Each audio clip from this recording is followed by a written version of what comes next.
Саламатсыздар, саламатсыздарбы? Бүгін бізде ең важный күн, ең маанилүү күн десек болот. Анткени биз өзүбүздүн ата тектен келе жаткан күчтөрдү кабыл алабыз.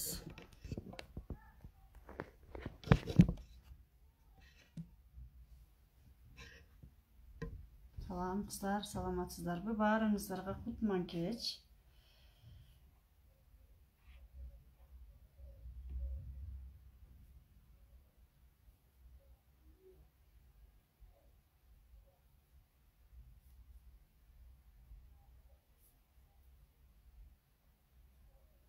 Бул жактан телеграмды күйгүзүп алалы.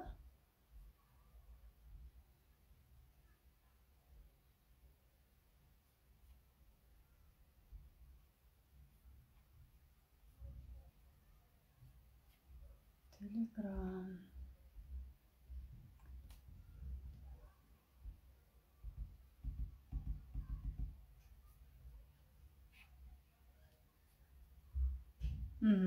Саламатсыздарбы? Баарыңыздар, мен жакшы эле болуп жатамбы кыздар? Жакшы болуп жаткан болсо, мага бир белгисин коюп койсоңуздар. Жана ким кайсы жактан чыгып жатат?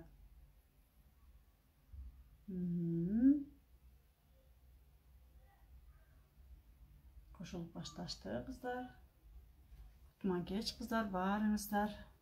Баарыңыздарга кутман кеч.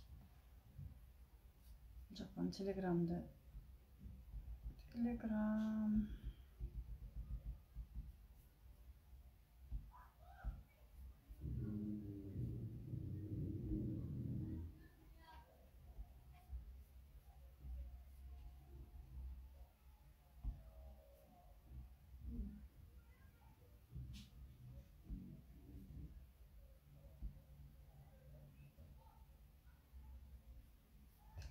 Телеграм.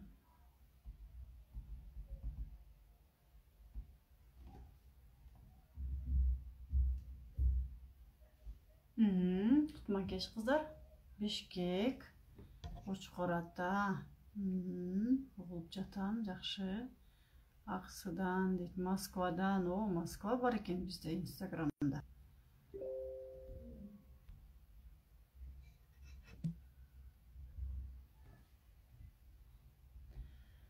Биздин бүгүнкү сабагыбыз өтө кызыктуу болот. Жалал-Абад, Казарман. Саламатсыздар. Пока чогулалы,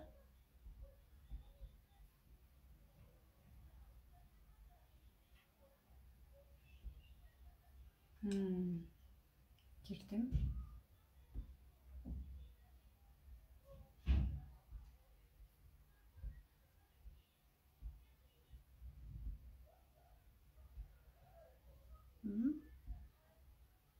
Мен угулуп калдым кыздар, телеграмдагылар. Адина. Угулуп баштадым,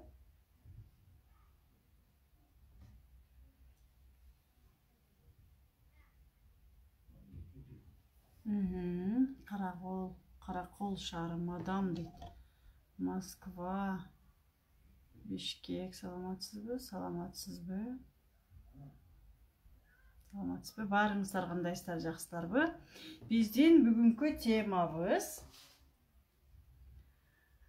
ата тектин энергиясын алуу, деги эле ата энебизди ыраазычылыгыбыз менен кабыл алуу. Биз кечээ үйгө тапшырма бергенбиз. Ата энебизге 50дөн ыраазычылык жазып келгиле деп турап. Ким 50дөн ыраазычылык жазды, гана колуңуздарды көтөрүңүздөрчү. Телеграмдагылар, Инстаграмдагылар. Каракулжадан салам, Каракулжа, саламатсыздарбы? Мен дагы Каракулжадан болом.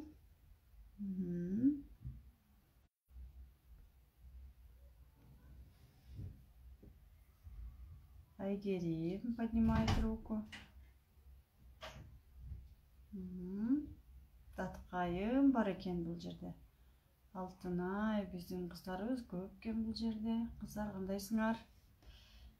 Жакшы жүрөсүңөрбү? Сапура отурат. Зура Москвадан. Дайыма отзывтары менен бөлүшүп турган кыздарды прям жаттап каласың да. Ошондуктан сиздердин отзывтарды уккан сайын мен да ошончолук энергия алып, ошончолук алдыга жүткүнөм. Анда биз акырында баштай берели.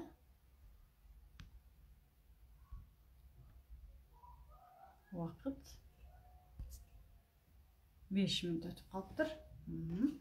Акырындан баштай берсек, эгерде мен жакшы кылып жаткан болсом, баарыңар тең жакшы кылып жаткан болсоңуздар, анда мен өзүмдү сиздер менен дагы бир жолу биринчи киргендер болсо тааныштырып өтөйүн.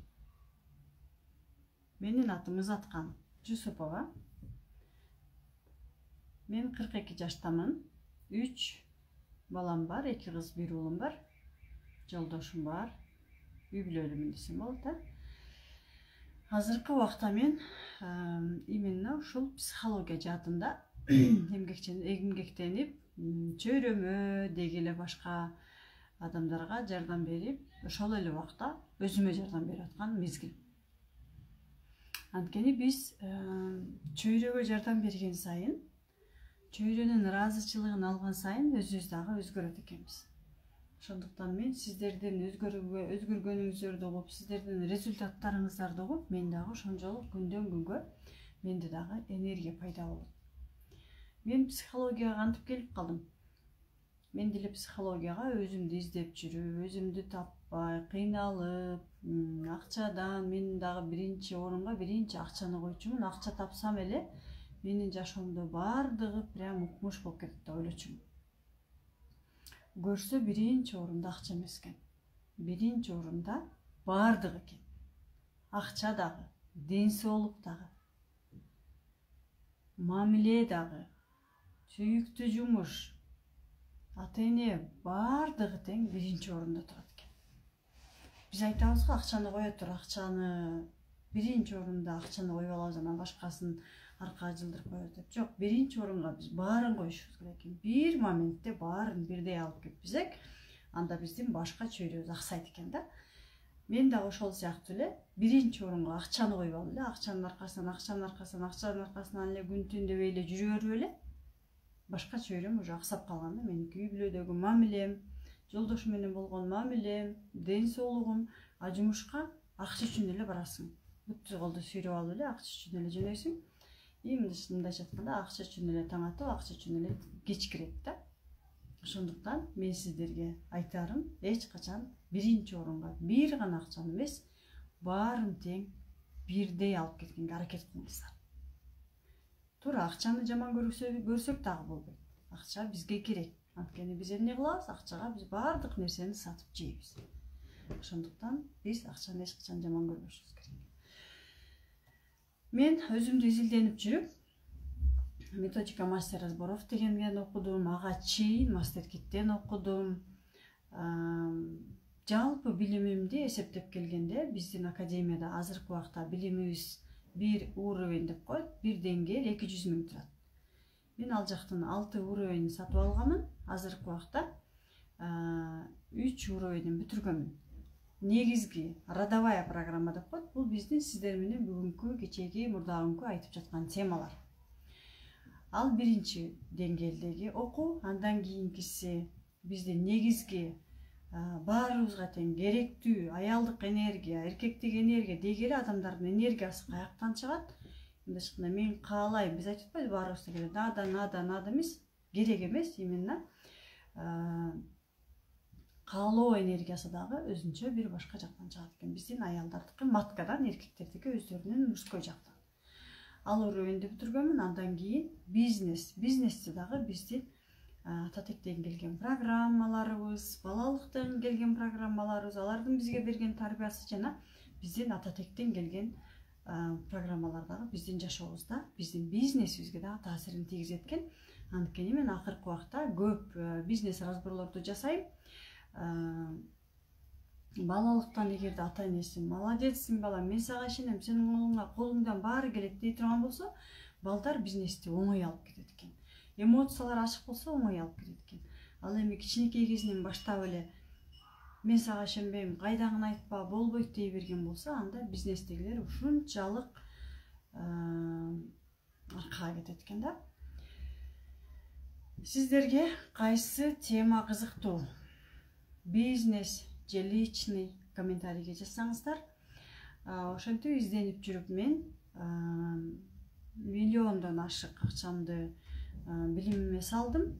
Азыр Кудайга шүгүр өзүмдүн жашоомдо баардык сферада, мамиледе, акчадан, ден соолуктан мен акчага сатып алгыс билим алдым, сатып алгыс жашоомдо опыт алдым. Мен ушунчалык өзүмө ыраазымын, менин жашоомо келген адамдарга ыраазымын, баарыңыздарга ыраазымын. Сиздер дагы бул жерге жөн гана келип калган жоксуздар.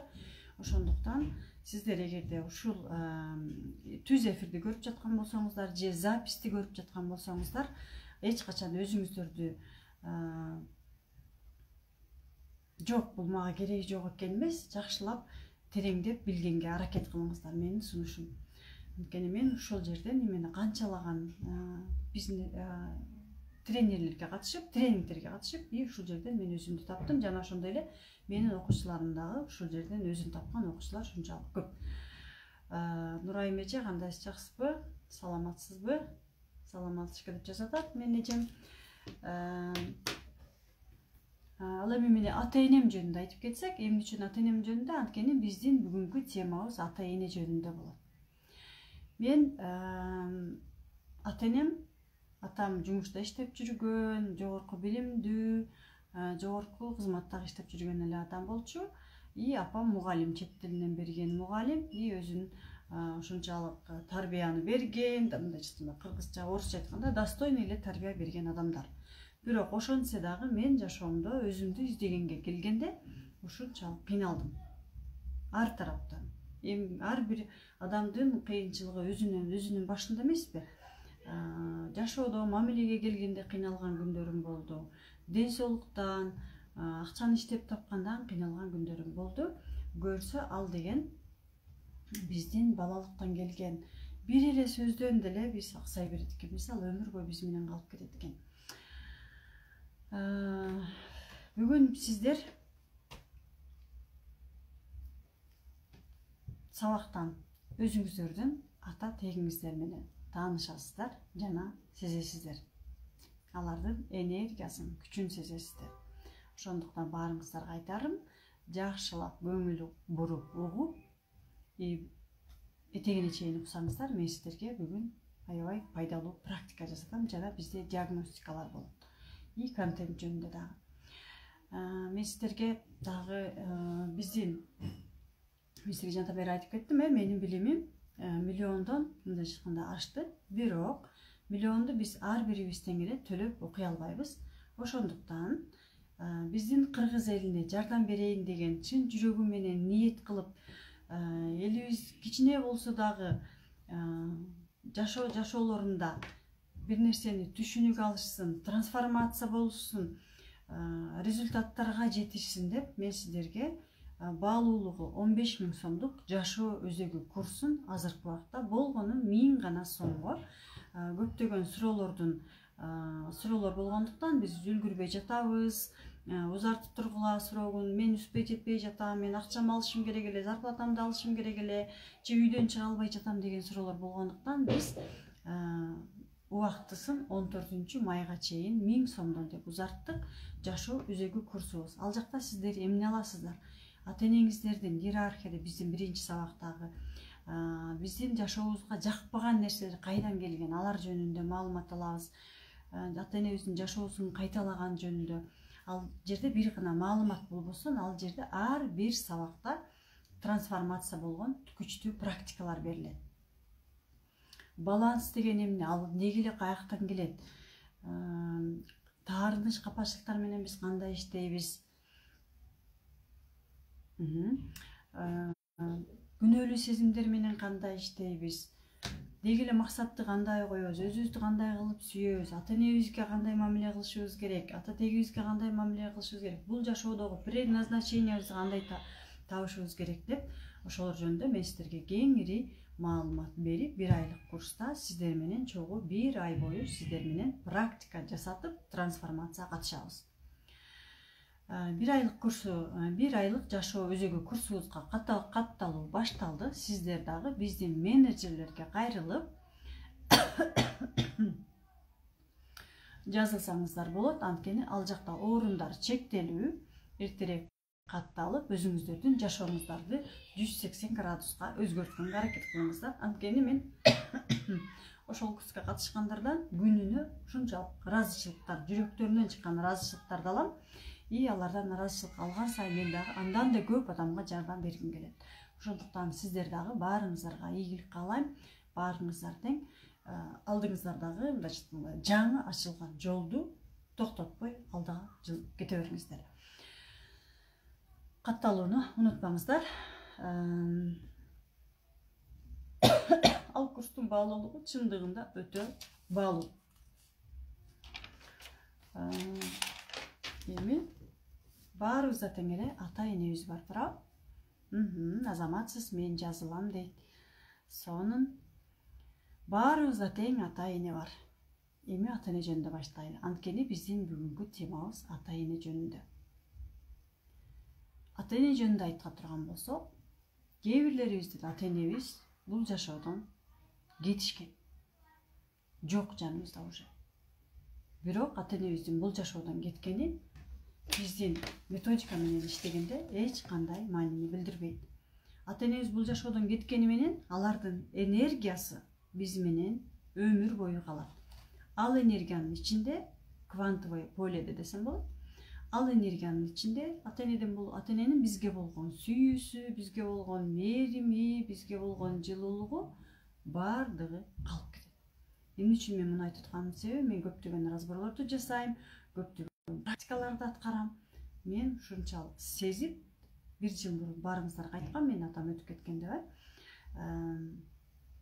атам өтүп кетсе дагы мен ушул убакка чейин атам менен иштеп, атам менен сүйлөшүп, эми сүйлөшпөсө өлүп алабыздар, прям көзүн жумуп алып, прям бакшы болуп. Жок, бул жерде эч кандай бакшылык, эч кандай башка сверхъестественный десем болот, башка нерсе жок.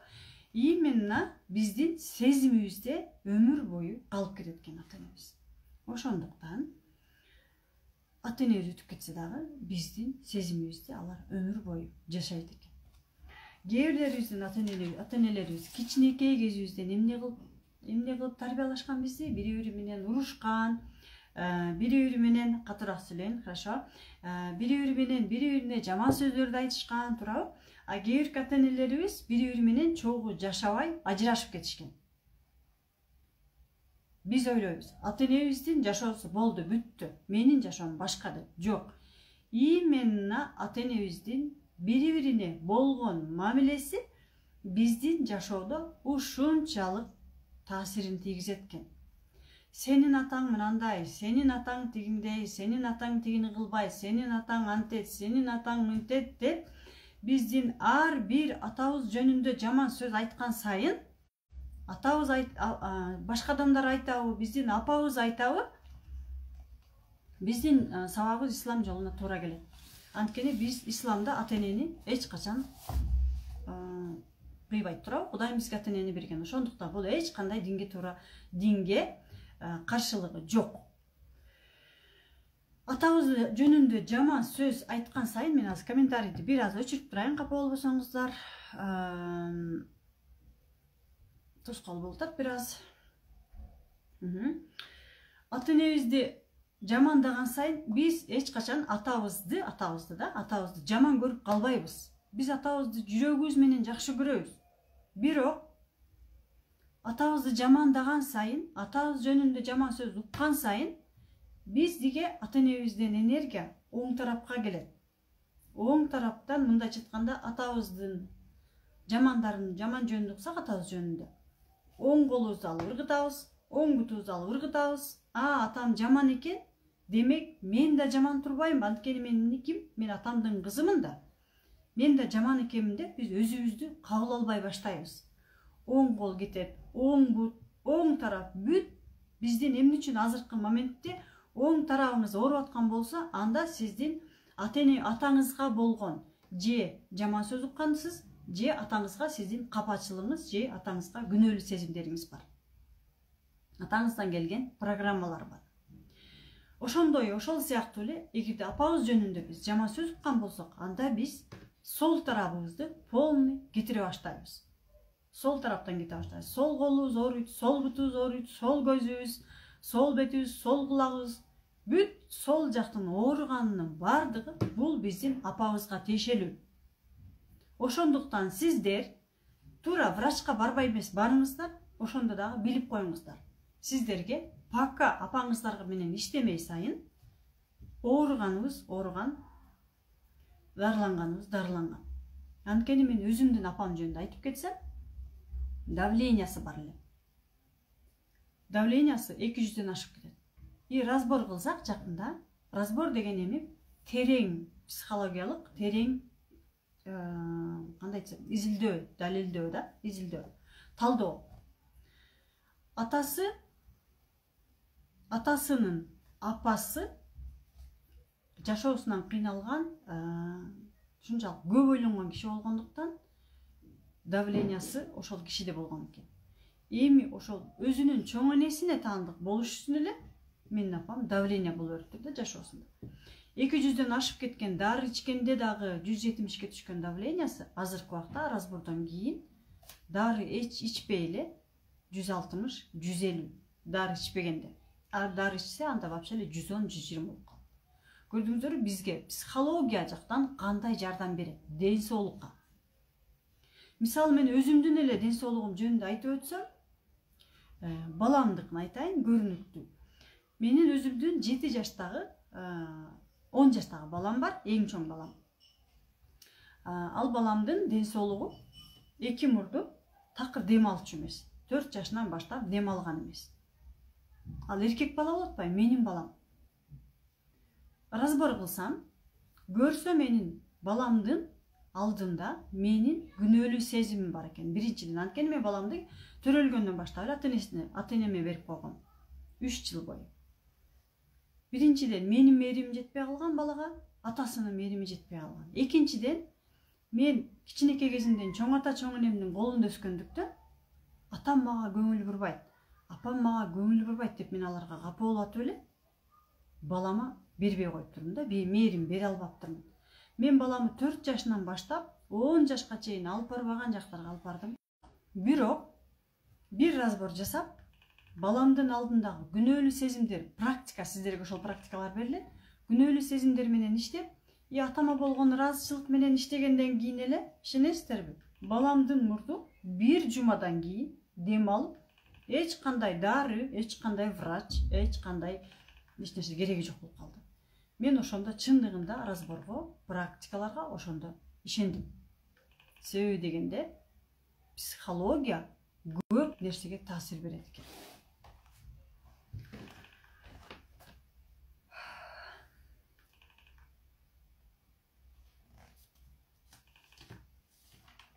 Эми айта кетсек, атабыздын, эгерде атабыз жөнүндө жаман сөз айтып, атабыз жөнүндө туура эмес маалыматтарды алган болсок, анда биз атабызды кабыл ала албай калабыз. Өзүбүздүн оң жагыбызга мындайча айтканда энергия келбей калат. Бензин, биз элестете берели, бак. Бензин куйган бак. Бензин куйган бак биз элестете берели. Биз оң жактан атанын энергиясын алабыз, сол жактан апанын энергиясын алабыз. Эгерде биз атанын энергиясын албай койсок, анда биз жашоодо алдыга кете албайбыз. Акча жактан, мамиле акча жактан өзүбүздү, предназначениябызды тапкан боюнча, эркектерге жасаган мамиле боюнча, сүйгөн жумушубузду тапкан боюнча биз мындайча айтканда сырткы, үйдүн сыртындагы нерселердин бардыгы бул атадан келген энергия. Ал эми биз апабыз жөнүндө жаман сөз айттыкпы? Же атабыз сенин апаң мындай, сенин апаң тигиндей, сенин апаң андай дей бердиби? Бул уже мамиле, бул дагы.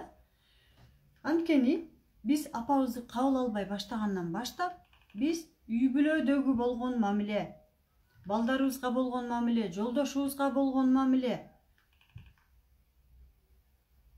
ошондой эле акчага болгон мамиледен аксайбыз.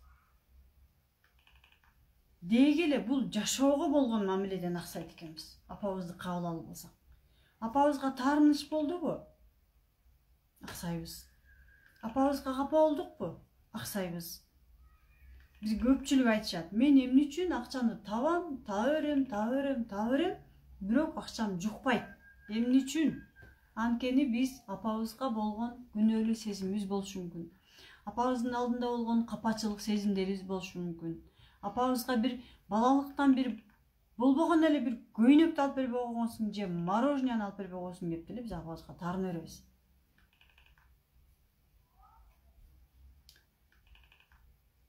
Biraz күтөбүз. Биздин телеграм иштебей жатат.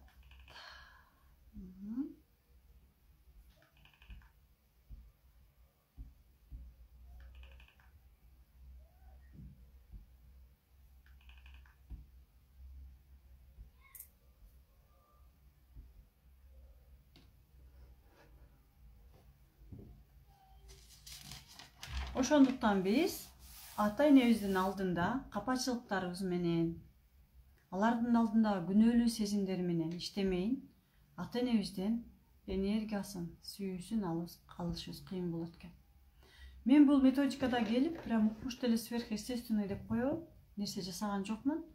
Мен болгон эле өзүмдү ордума койдум, ата энемдин алдындагы күнөөлүү сезимдеримди иштедим, аларга болгон капачылыгымды иштедим, аларга болгон ыраазычылыкка келдим. Ата энемден, ата тегимдин энергиясын, сүйүүсүн алып баштадым. Болду, ошондон эле жашоо оңдолуп баштайт экен. Бизге ата тегибизден канчалаган комментарийди күйгүзөм. Включи комментарий. Ата тегибизден бизге канчалаган энергия келет экен. Алардын таланттары ата тегибиздин. Алардын ар биринин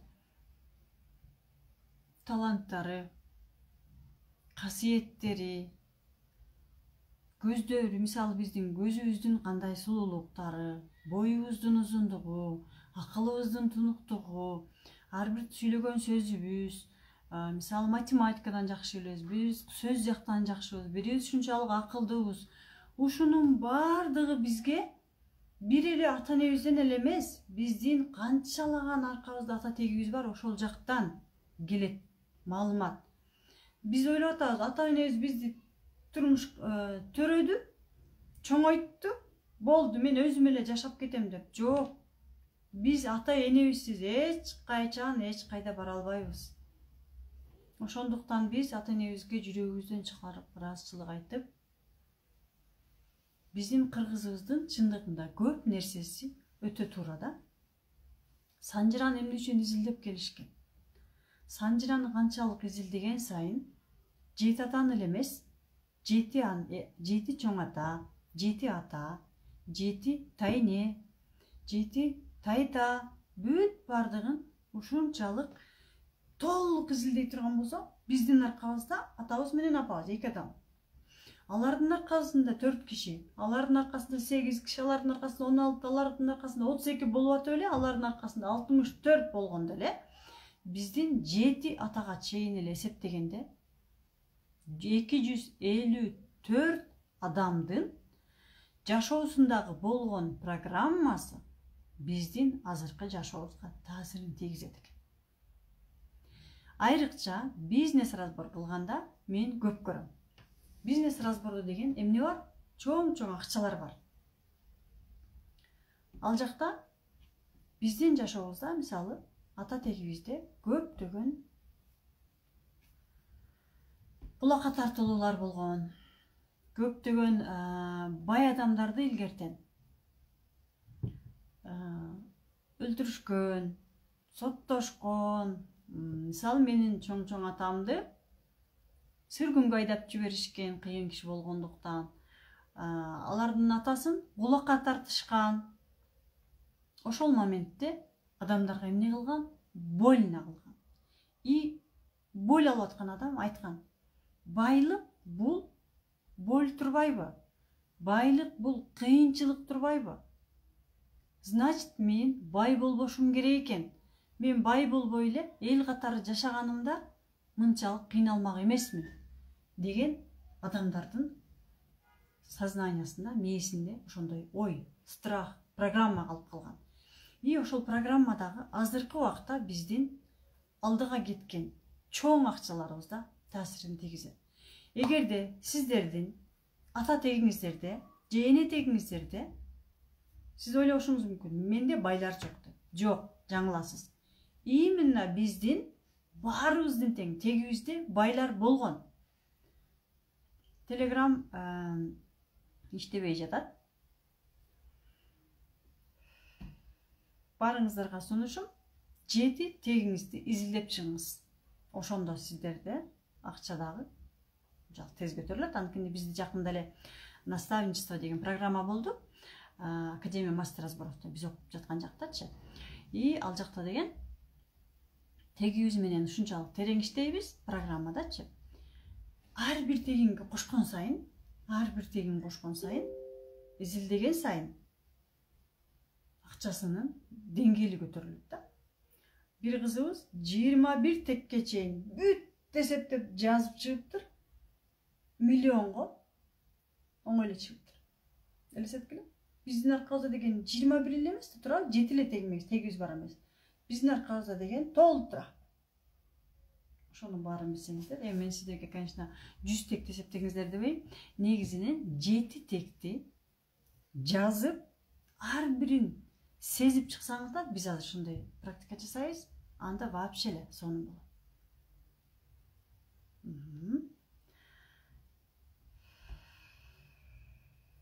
Келиңиздер анда. Биз сиздер менен азыр диагностика баштайлы. Телеграм каналында бизде сопротивление болуп жатат. Мага гана издегенде кантип издейбиз, аттарын жазып чыгабызбы? Аттарын жазып чыксаңыздар, анда вообще сонун болот. 7 чоң ата, алардын апалары, алардын ата-энелери, тайнелерибиз, тайталарыбыз. Биз кыргыздар да эркек жака эле маани берилген дагы, аял жака маани берилбей калган. Бирок биз именно апабыздан да турабыз, атабыздан да турабыз. Энергияны, ата тектин энергиясын, эне тектин энергиясын биз апабыз, атабыз аркылуу алабыз. Алардын аркасында алардын ата-энеси бар, алардын аркасында алардын ата-энеси бар. Ошондуктан биз тегибизди билгенибиз жакшы. Ага чейин бирок ата-энебиз менен иштешибиз керек. Начался видеочат. Хорошо. Диагностика деп жазыңыздар. Билбесеңиз эчтеке болбойт, просто тайта тайне, чоң ата чоң эне. Чоң ата чоң тайне, чоң тайне болуп кетет. Орустарда пра деп жаза беришет, а бизде чоң деп жаза беребиз.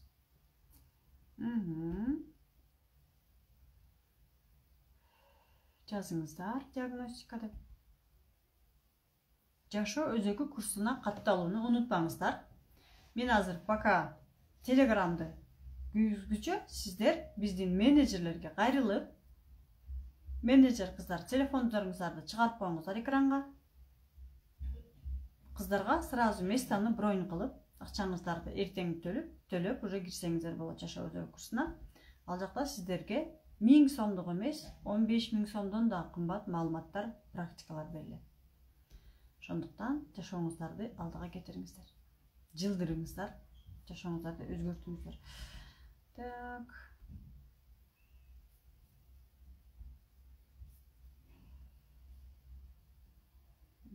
Бүгүн бизде практика болот. Ыйлаганга даяр болуңуздар. Күндү ыйлап атабызбы? Азаматсыз. Мен жазылдым, төлөдүм дейт, азаматсыз. Сиз жаңы жашоону баштаганыңыз менен куттуктайм сизди.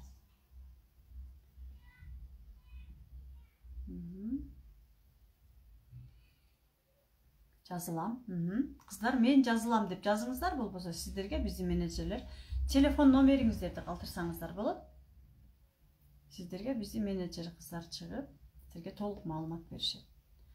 Бұл жақта біздің менеджер қыздардың телефондары шығып баштады.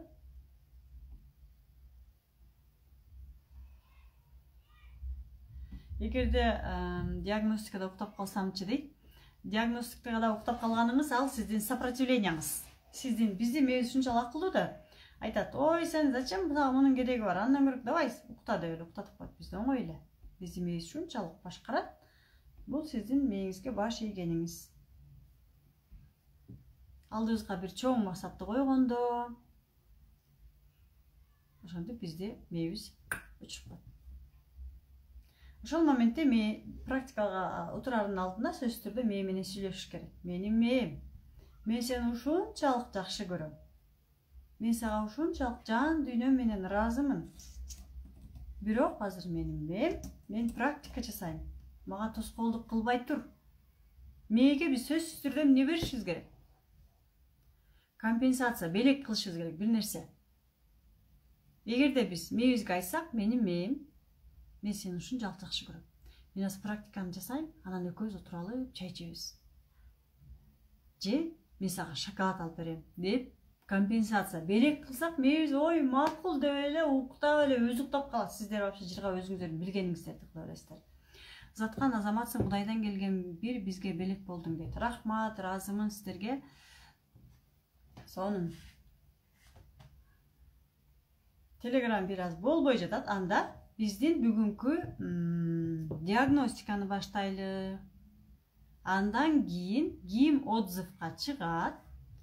Биз менен чогуу жүргөн практикаларда чогуу жүргөн эжебиз бар. Бүгүн бизге эжебиз отзывтар менен бөлүшмөк. Ошондуктан азыр диагностикадан кийин биз эжебизди күтөбүз. Казада биздин эжебизди байланышка чыкканга байланышып калалы. Так, диагностика.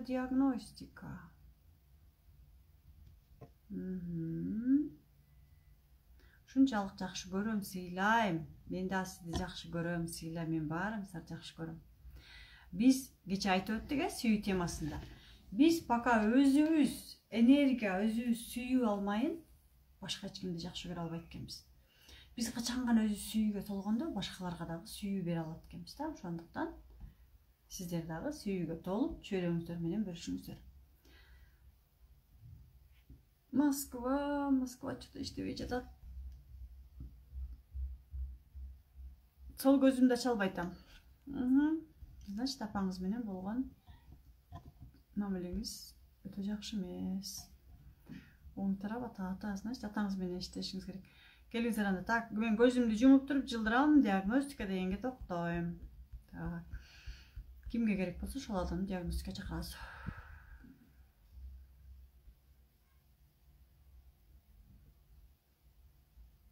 Назира Ниязбекова.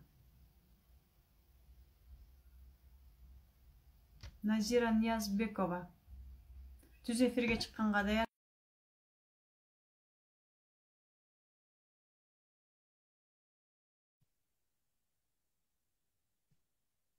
Чакырдым Назира Ниязбекова сизди. Саламатсызбы, Назира? Саламатсызбы? Кандайсыз? Жакшы. Атыңыз каяктансыз, канча жаштасыз? Айта бериңиз. Мен 40 жаштамын, Бишкекте жашайм.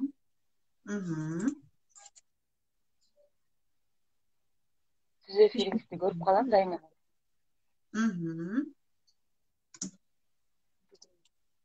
Бүгүн да азыр Диагностиканы бүгүн эмне тема боюнча жасайбыз сизге? Мен жакшы түшүнбөй атам. Тема эме боюнча, ден соолук боюнча. Ден соолугуңузга? Ден соолугуңуз кандай?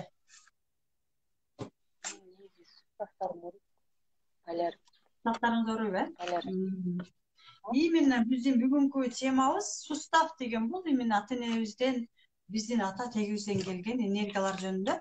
Туура сиздин түшүнбөй атам дегениңиз туура. Анткени бул методиканы бир аз тереңирээк изилдеш керек да.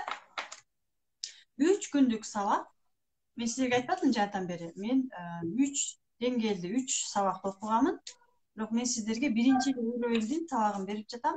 Мындайча айтканда мен ал жактагы 100% билимдин бир 5 эле процентин эле айтып бүтө алам да 3 күндөчү. Даже 5ке деле жетпейт да. Ошондуктан мен сиздерге эмне үчүн жашоо өзөгүн алгыла деп атканымдын себеби ал жакта көп маалымат аласыз. Ал жакта ден соолук, акча, эгерде өзүбүз менен өзүбүз иштей турган болсок, биз ар тараптан чыксак. Мамиле, ден соолук, акча, өзүбүздүн сүйгөн жумушубуз, балдарыбыз менен болгон мамиле. Биз өзүбүз менен эле бул азыркы кыйынчылыктарды алып калбастан, биздин келечектеги урпактарыбызга да берип салат экенбиз да, ошонусу жаман экен да. Биз азыр кыйналып атабызбы? Тегибизден энергия алган жокпузбу? Ошол эле бойдон кийинки балдарыбызга бере албай эле, анан биздин балдарыбыз эле бизге окшоп эле кыйналып сыкталып эле жашап, же кыйналып сыкталып ооруп, апабыз менен атабыз бизге берсе, биз балдарыбызга берип эле ушунта. Эмне үчүн бул жерде именно ата тек, эне тек болот? Биз деле эртең балдарыбызга беребиз, балдарыбыз өзүнүн балдарына берет, алар өзүнүн балдарына берет, ушинтип эле бири деп айтып эле кете берет экен да. Ошондуктан эгерде сиздер өзүңүздөр менен азыр иштеп калсаңыздар, анда эң күчтүү, эң кыйын мындайча айтканда тек болуп калат экенсиз. Тек болуп каласыз. Назира атыңыз? Атым Назира. Бишкекте турам, шаарда. Бишкек шаарында. 5 балам бар. Көрдүңүзбү? 5 балаңыз бар экен. Сиз азыр өзүңүз менен иштесеңиз, сиз 5 балаңызга тең энергия бергенге мүмкүнчүлүгүңүз болот.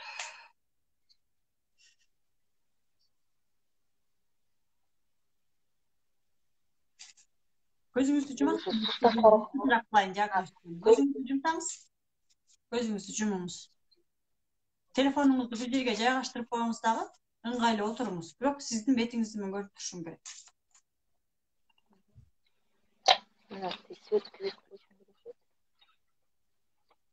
Кыздар, мен телеграмды улай албай жатам.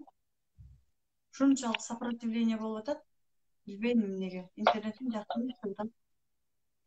Интернетте баары жакшы. Телефонду коюп койдум. Телефонду коюп коюңуз. Көзүңүздү жумуңуз. Терең дем алыңыз, демиңизди чыгарыңыз.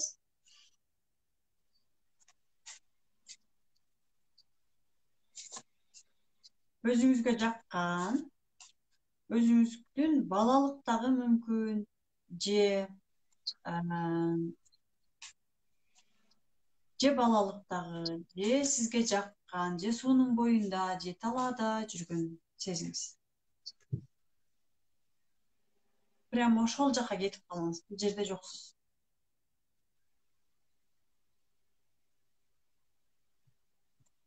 Эмнени көрүп атасыз?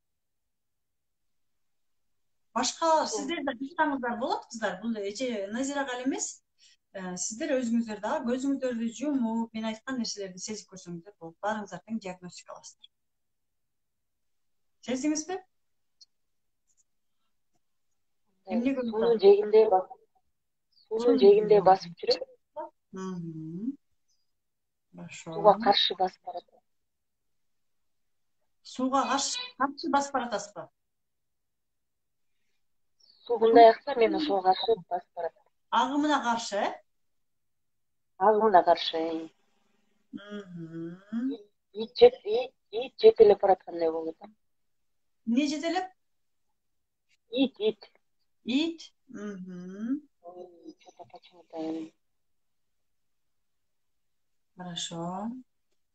Эми сиз ал жерде жөн эле наблюдатель катары өзүңүздү элестетиңиз. Сиздин алдыңызда биринчи фигура деп коем, бирок ал адам болушу мүмкүн, сиздин ата-энеңиз болушу мүмкүн. Биринчи секундта оюңузга келген нерсени элестетиңиз. Биринчи фигура. Атам. Атаңыз. Атаңыз барбы? Бар.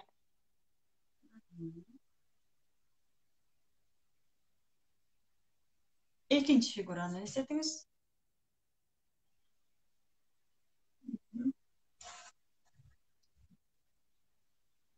Апамды, эжемди ушинтип. Эжем кандай эжеңиз? Экинчи эжем. Экинчи эжем? Сиз канчанчысыз? Менин үйдө 3 эжем бар. Бир байкем, анан мен.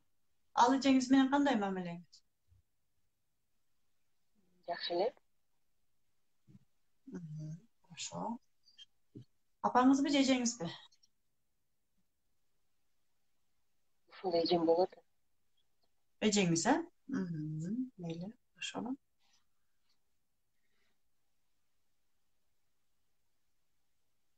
Атаңызга болгон сезимдериңиз кандай азыркы сиздин көрүп аткан атаңызга болгон?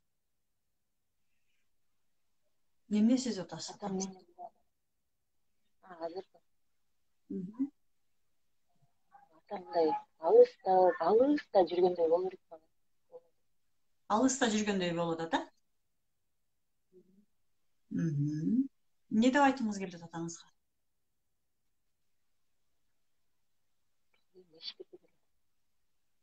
Не деп? Эчтеке деле дейм да. Ал эжеңизгечи? Апама Экинчи фигурага. эжеме деле андай деле эчтеке айтайын деп эжем мага сүйлөп атат. Сүйлөп атат? Не деп сүйлөп атат?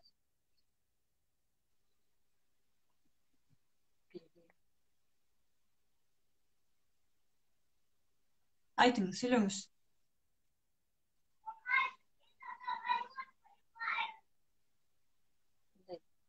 Мындай түшүн. Колумда эле мынтип жаңсып атат, андай түшүнүксүз эле.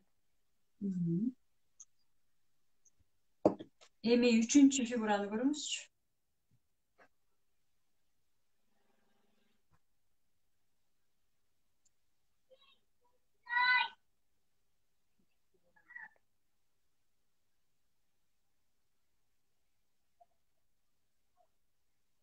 Үчүнчү фигура ким? Көрөп айтканчы. Ким? Биринчи келген сезимдериңизди айта бериңиз. Биринчи секундта келген. Сразу сезим келет, сөз келет, ой келет, ошону айтып бериңиз. Күйөөм анда. Ким? Күйөөм. Күйөө? Фигурабы? Жолдошуңуз бар, э?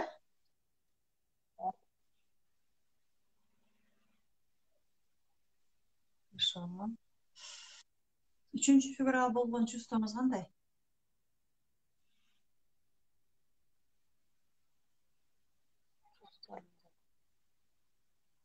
Уже алыс. Да, карап турам да.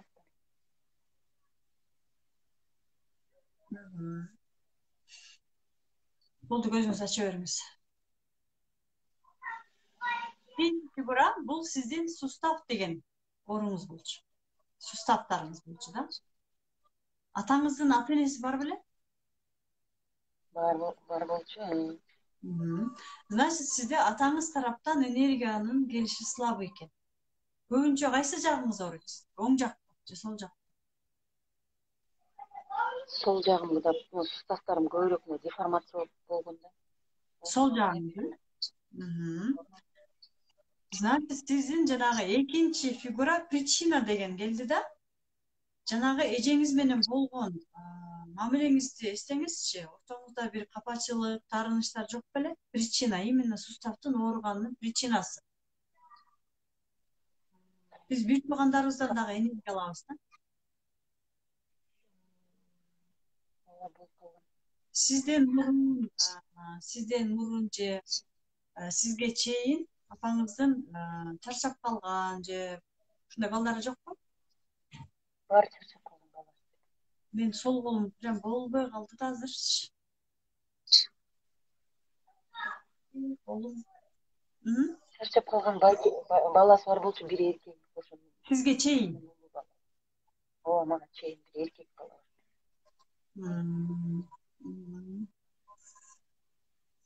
Ошол эжемин кийин жана эжемени кийин эркек болчу экенбиз.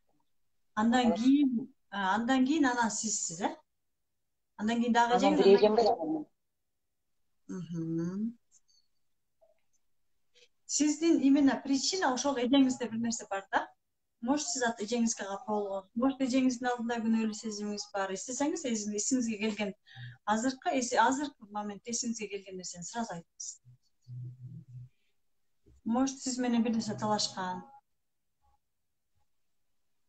Эжем күйөөм менен ажырашып кеткен да. Ошону мен Не кылган? ажырашып кеткен дейм күйөөсү менен эжемчи. Анан Көптөгөн сөздөрдү айтып, ушинтен бош керекми эжем. Sizdin kүйөөңүз мененби? Айтышып кеткенби? Жок, ажырашып кеткен дейм эжем. Өзүнүн күйөөсү мененби? Жок, по отношению к вам. Sizge кандай мамилеси? Ошол жөнүндө айтыңыз. Мага мамилеси Балалык, жакшы эле, мен бирок балалыктагы бир көп болбогон мындай үйрөтүп, ушинтип эжем эмне көп ар нерселерди үйрөтүп, ушундай болорчумун да. Мен бирок Siz үйрөтөт элеңиз, мен Siz үйрөтөрөм. Мен үйрөтөрчүмүн, катуу сүйлөп, мындай кылбайсың, андай кылбайсың. Көрдүңүзбү, мындайча айтканда siz энергияңызды өзүңүз эмес, именно эжеңизге кетирип эткенсиз да. Себеби дегенде, биз ата энебиздин улуктугун кабыл алгандай эле, ата энебизди биз эч качан үйрөтө албайбыз, ата энебизди биз эч качан окута албайбыз.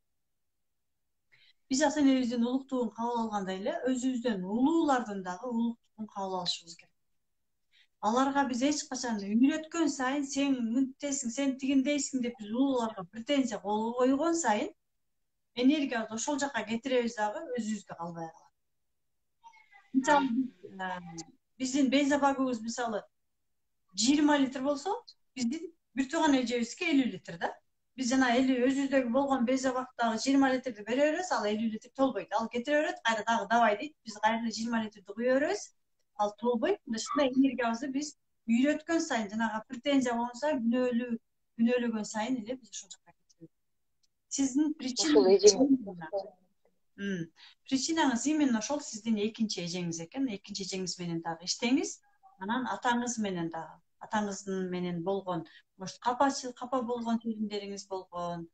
Может, атаңыз именно ошол эжеңизди кичинекей кезиңизде көбүрөөк жакшы көргөн, возможно. Ошол эжеңизге может атаандашып калгансыз. Ошондой моменттерди может сиз ал түз эфирден айткыңыз келбей жаткандыр. Анткени бул жакта записи башкаларда болот да. Сиз өзүңүз болсо ошонун баарын эстеп, ошонун баары менен иштегенге аракет кылыңыз. Анткени сол жак бул именно аял. Ал эже болуп атпайбы? Аялдын энергиясын, апаңыздан алган энергияны бир тууганыңыз берет да. Анткени мен мисалы эле айтып кетейинби? Мен ушул методика менен иштеп баштаганда менин жолдошум разбор жасатып калды. Анан разбордон алар бир тууганы бар экенин деле билбейт да. Аны айтышты. Сен эгерде бизнесиңди жакшы кылам десең, жакшы акчага чыгам десең, анда деген сен сөзсүз түрдө өзүңдүн бир тууганың менен жакшылап катташ. Менин жолдошум атасын да чоң койгон, бир тууганы апасын да чоң койгон. Сен пока бир тууганың менен катташмайын, чоң акчага чыга албайсың деп разборду жасашты. Бир тууган менен 10 жылдан бери вообще сүйлөп катташкан эмес, ишенесиңерби? Разбор алгандан кийин 2 айдан кийин кадимкидей бир тууган болуп катташып калышты. Көрдүңүзбү? Менин жолдошумдун дагы жумушу алдыга кетти да. Ошол сыяктуу эле сиз дагы, сизге кеңешим, ошол эжеңизге болгон капачылыктарыңызды эстеңиз, ошол эжеңиз менен иштеңиз, ыраазычылыкка барыңыз. Ошондон анан сиздин ден соолугуңуз дагы алдыга кетет. Иштешиңиз. Сиз эжеңизди мындайча айтканда сиңди кылып алыпсыз да, эже кылбай. Хорошо? Рахмат, ыраазымын Наргизна. Может, бир аз түшүнбөй жаткандырсыз. Эгерде жашоо өзөгүнө келсеңиз, анда ал жактан дагы толук маалымат. Жашоо өзөгүнө катышам деп жаздым. Кыздар жазышат да, катышайын. 3 күн эле болобу ошондо? ал жакта деген толук күндө мындайча чайнап жутуп берем. Чайнап берем. Офлайн, Офлайн эмес, онлайн. Эртең менен саат 5-те башталат. Эгерде 5-те аткара албай болсоң, анда запись болот. Запись 48 саат сакталат. 48 саат ичи практиканы жасап, угуп, маалыматты алып, ал жакта мен 2 саат сүйлөп эле койбойм, ал жакта бир 5-10 мүнөт сүйлөйм, калганы практика болот. Практика деген биз 2 күндөн бери жасап атпайбызбы? Ошондой трансформация болгон практикалар. Түшүндүңүзбү? Ал жакта мен баардыгын прям мындайча эжелетип, айтып болушат. Мен сизди күтөм. Ийгилик каалайм сизге, денсиздик болуңуз. Рахмат. Рахмат сизге да. Рахмат, ыраазымын сизге. Канча күн болот? 1 ай болду. Жашоо өзөгү курсубуз, крестикти басып чыгып бериңиз. Жашоо өзөгү курсубуз 1 ай бою болот. Ал жакта деген эң трансформациялуу практикалар башынан баштап, мындайча айтканда бизде система бар. Система менен кетебиз. Биринчи бул, анан бул, сразу эле миллион деп туруп алдыга кетпейбиз. Ал жакта эртең менен 5-те турабыз, гимнастика жасайбыз, ыраазычылык айтабыз, ниет кылабыз, дисциплинага түшөбүз. Ошондой эле баардык система менен чекесинен иштеп. Эгерде сиздер күндө катыша турган болсоңуздар, анда результатка жетесиздер. Эгерде күндө катышпай, мен жашоо өзөгүн алып койдум, все, алтын балыкты алып койдум, коюп койдум, тияка салып койдум, алтын балык бүт баарын кылат десеңиздер, анда эчтеке болбойт жашооңузда. Жасаш керек. Биз эмне үчүн результат албай жүрөбүз? Анткени биз жасабайбыз, жасагыбыз келбейт. Биз дагы деле мындайча айтканда өзүбүз үчүн биздин сезимдерибиз жаш бала. Дагы деле апам жардам берсинчи, атам жардам берсинчи, алар мени карасынчы деп эле биз дагы деле балдардай болуп эле атабыз менен апабыздын сүйүүсүн дагы деле талап кылып эле ошолордун вниманиясын талап кылып отура беребиз. Пока бизди бирөө түртмөйүн отура бергенибиздин себеби биз дагы деле атабыз менен апабызга эркелегибиз келип жатканыбызда. Курска жазылуу 1000 сом. Бүгүн, эртең, бүрсүгүнү 11, 12, 13 1000 сомдон болот. 14, 15-нен баштап уже 2000 сомго көтөрүлөт баасы. Бул курстун баалуулугу 15 000 сомдон жогору. Мен сиздерге болгон өзүмдүн билимимдин баардыгын чын жүрөгүмдөн жардам берем деген максатта берип жатам. Ошондуктан мен баарыңыздарды күтөм. Так, биздин телеграм бүгүн иштебей койду. Значит, москвалыктарда сопротивление болот. Анда биздин Канзада биз менен результаты менен бөлүшөм деген эжебиз бар эле. Замир эжебиз. Даярбы? Чакырсак болобу?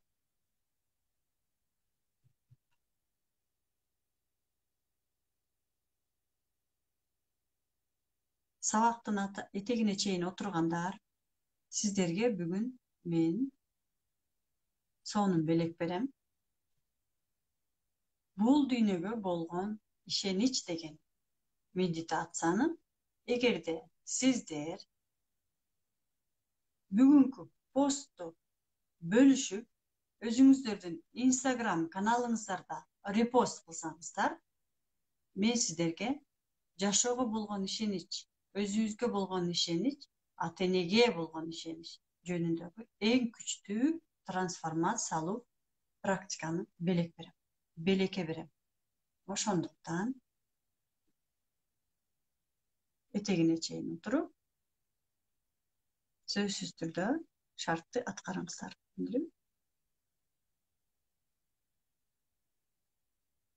Замир эже барбы? Канзада? Замир эже.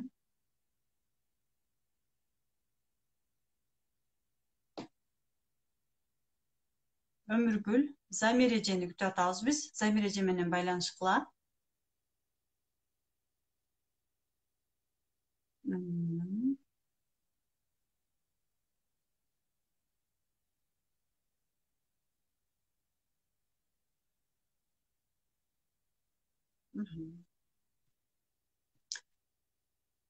Репосту биздин сабак бүткөндөн соң ушул постубуз, ушул бүгүнкү сабагыбыз чыгат.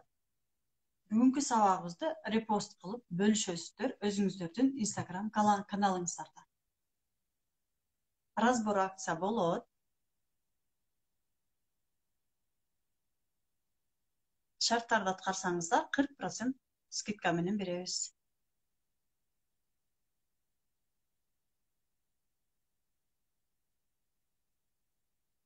Сториске койсоңуздар болот, таба.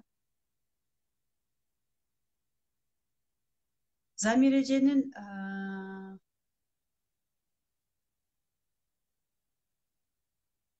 Жээнбекова.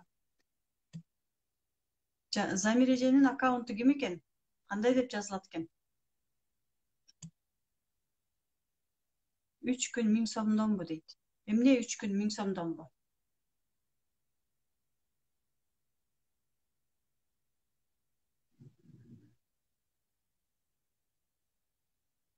Сабак 1 ай бою жүргүзүлөт. Кудайназарова эже. 1 айлык сабак. 1 ай бою окутула турган жашоо өзөгү сабагыбыз болгону 1000 сом.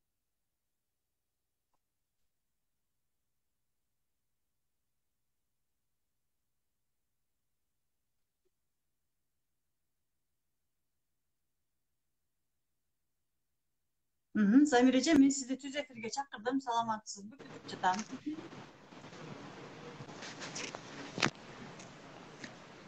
Кутман-кеч, Ызаткан кандай?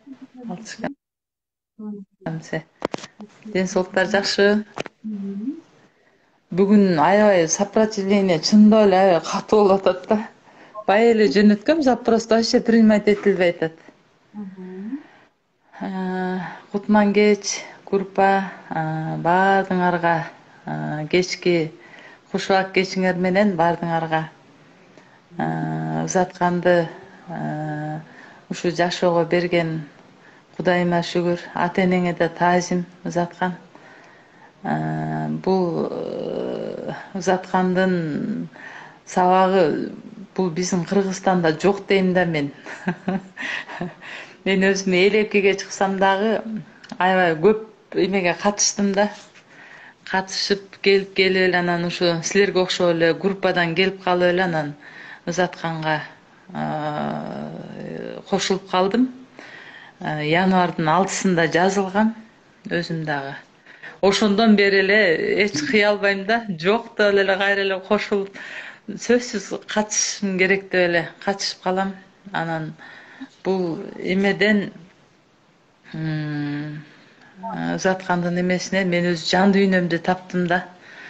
Бул ар бир аял кишиге керек сабак экен. Эң биринчиден мен баягы намаз окусаң деле ниет кылдым деп окуп алып эле анан намазда ар нерсени ойлоно берчим да. Анан Узаткан сага айтканда айттың го, эже эң биринчи моунтип мени алдаш керек деп. Чындап эле ошондон кийин Кудайга шүгүр да, намаз окуганда чын дилимден намазга кирип кетем да. Анан бул эң биринчи результатым болду да. Андан кийинки эже ыраазычылык эле айта бериңиз деп ар бир модулуңда действительно бүттүгүндө эле ыраазычылык бар экен. Мен дагы атам мен 20 жашымда эле өлүп калды. Бардык бир туугандарым үйлөп жайлап чайын ичти дагы анан мага келгенде эле мен турмушка чыга элек деп өтүп кетти да. Анан менде ошондой эме бар болчу да. Ошо атам менин эле чайым ичпей кетти деп эле дайыма эле мага ошо күнөөлүү сезим жүрө берчү. Анан сенин ушул модулдарыңан кийин, мына көнүгүүлөрүңөн кийин менде ушундай күч кубат пайда болду да. Атам менин жанымда экен, дайыма апам жанымда экен. Алар мага күч кубат берет экен деп. Анан баягы кыздар бул окууга жазылып окусаңар, Кудай буйруса түшүнүп, жан дүйнөңөр ачылат да. Ушу бир нерсе болсо эле сразу эле Кудайга ыраазычылык айтам да, анан артымды карап эле ата, апа, менин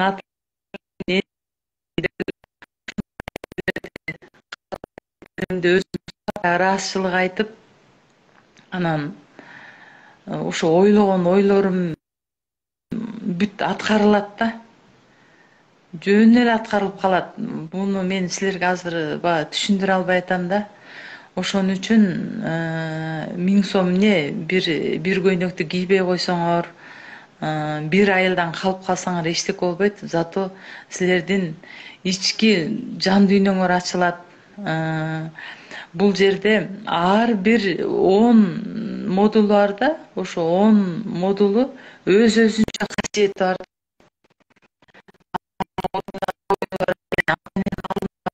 Сезимдер деген баардыгы бул жашоодо керектүү нерсе экен.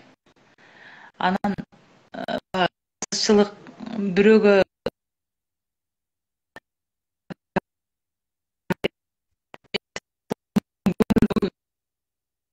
ыраазычылык айтканда кандай сүйүнөсүң?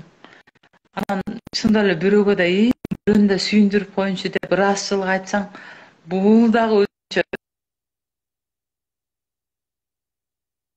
Сопротивление болуп атат.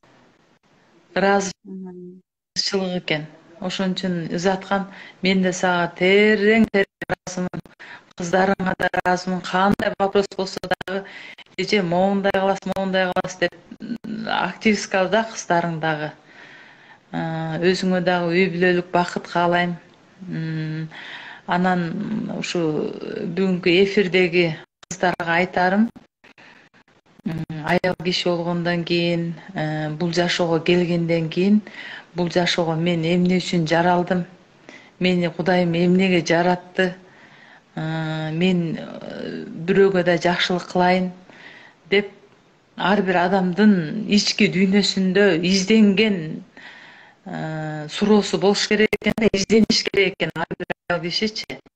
Мейли 50 чыгабы, мейли 20 чыгабы, мейли 70 чыгабы, өзүн изденип жан дүйнөсүн тынчтандырса, бул жан дүйнөдөн тынчтыгы эң негизги жашоодо бактылуулук экен да. Ошон үчүн мен бул сабактан аябай жан дүйнөмдү таптым. Мен жан дүйнөм тынч, азыр уйкум дагы тынч. Ызаткан айткандай баардыгын Кудайга аманат деп тапшырып коелу. Кудай деп салам. Кайра эртең менен чындап эле Кудай деп баштайбыз. Ороз ай болсо вообще сонун өттү ызаткан. Намазды окуп алсак эле сенин окууң башталып калат. Кайра жыргап эс алып сабак окуйбуз. Действительно, аябай мен бул эмеден, сабактарыңдан жакшы результаттарды алдым да. Анан баардык кыздарга кааларым ошо изденгиле, окугула. Анан бул ызаткандын курсу вообще башкача да, мен башка эмелерден укпадым дагы, окубадым дагы. Мындай ал жактарда көбүнчө эле акча калат го. Бул жерде бүт ата жашоодогу күнүмдүк нерселер да, бүт өзүңдүн балаңа каалаганың, бир туугандарыңа каалаганың, даже өзүңө эмне кааласаң, бирөөгө да ошону кылсаңыз деп. Анан өзүңөн эмнени уккуң келсе, бирөөгө айтып сөздөрүң заткан действительно вообще сонун экен да. Анан ушу эң акыркы результатым дагы баягы неберем ооруп калды дедим го заткан. Ошондо дагы эже родительский внимание жетпесе ошондой болот, жакшылап сөздөрүңүздү айтып, ата энесине көңүл буруп, жакшылап караңыздар дедим го. Чындап эле неберемди эркелетип, Кудай буюрса сени биз оорубасаң деле жакшы көрөбүз, биз баарыбыз жакшы көрөбүз деп практикада сөздөрдү айтсак, чындап эле көңүлдөрү ачылып, кызым ойноп, азыр баарыбыз ошентебиз. Сен оорубасаң деле биз сени жакшы көрөбүз депчи. Ошон үчүн сенин өзүңө дагы таазим, сени берген Кудайга да таазим, ата энеңе таазим. Ушу элдердин курстары 6000, 10.000ден кем эмес да заткан. ушул Аллахтын ыраазычылыгы үчүн кылып аткан ушу 1000 сомдук окуңду Кудайым сага миллиондоп ийгиликтер менен кайтарып берсин, а. Мен да сага аябай ыраазымын. Мен жан дүйнөмү таптым. Ошо ийгилик баардыгыңар изденгиле, баардыгыңарга үй бүлөлүк бакыт, жан дүйнөңөрдүн тынчтыгы бул эң негизги бактылуулугуңар да. Ошо ыраазычылык. Сизге бир суроо берип атышат. Сиз келгенде эмнеден акча айта элеңиз жана акча жактан кандай результат алдыңыз деп жатышат. Мен биринчи келгенде эле менде тревожность бар болчу да. Тревожность бар эле мендечи. Мисалы балам Бишкектен чыкса деле, эй, машинаң менен чыкпа, такси менен чык эле дей берчим да. Ушундай менде страх бар эле да. Анан баягы эмелерди аткаргандан кийин чындап эле баламдын Кудайга аманат кылып коюп эле, кагалайымдай ушу балам өзүңө аманат, аман эсен келсин деп, жок андай болбойт деп өзүмө дайыма ошондой эмелерди токтотуп аттым да, баягы негативтеримичи. Негативтеримди токтотуп, кандай жаман ой келсе деле ошо менин мээм, мага жаман ойду келтирбе деп жана практикада сөздөрдү айтыпчы, андай болбойт деп, менин балам Кудай буюрса, Кудайым колдойт, аман эсен келет деген ушундай любой негативди ошентип токтотуп аттым да. Анан кийин акча жактан Кудай буюрса жакшы, иштерим жакшы, соодаларым көбөйдү. Кандай десем эми, тим эле укмуш миллионер болуп кеткен жокмун, бирок акчам канча тапсам дагы берекелүү. Анан жанагы ыраазычылык дегендин ичинде дагы, ыраазычылык деген эле сөздүн ичинде аябай чоң нерсе жатат да. Ыраазычылык, мен 5 сом тапсам дагы ыраазымын, кагалайым Кудай ушунун берекесин бер дейм. 5 сом минус кетсем дагы кагалайым Кудай ушунга да ыраазымын. Мени Кудай буюрса бүгүн болбосо эртең болот деп ошого да ыраазычылык айттым да. Ошон үчүн самый главный ошо 5 сом болсо дагы ошо жакшылыкка буйрусун деп, дайыма кандай нерсе болсо дагы бул жакшылыкка деп принимать этип аттым да. Ошо азыр деле ошентип атам. Кече мисалы соодан болбоду, бүгүн болсо 2 эсе болду. Кече дагы кагалайым Кудай, мейли ушуга да шүгүр деп келгем, бүгүн болсо 2 эсе болду. Ооба, рахмат, ыраазымын. Бизге баардык нерсе азыр суроо берип атышпайбы? Биздин любой нерсени баштаганда биз тилек кылгандан да көз каранды экен да. Мисалы сиздер өзүңүз алып көрмөйүнчү, мага жүзүн берем экен десеңиздер, ошондой эле ой менен чыгып кетип калат. Анткени биз башында анан мен ушул 1000 сомдук болсо дагы мага ушунчалык жардам берсин, ушундай результаттарга жетейин деп ниет кылсак, результатка деле чыгып кетебиз. Ал биздин бул жактагы ниеттен, көкүрөктөн көз каранды да. Демек биз ооба.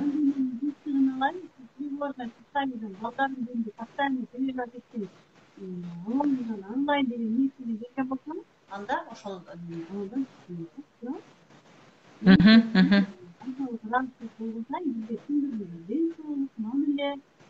акча, жумуш баардыгы эле келе берет. Ооба, ошондой экен. Элдин мамилеси да өзгөрөт экен, кыздар.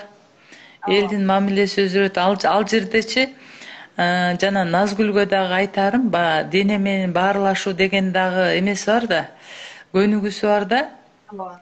Ошондо дагы ар бир ооруган жериңе дагы сылап, ошол биз ошо эмнени унутсак, ошону эстетет экен да. Ошон үчүн ошо дене менен баарлашуу да бар.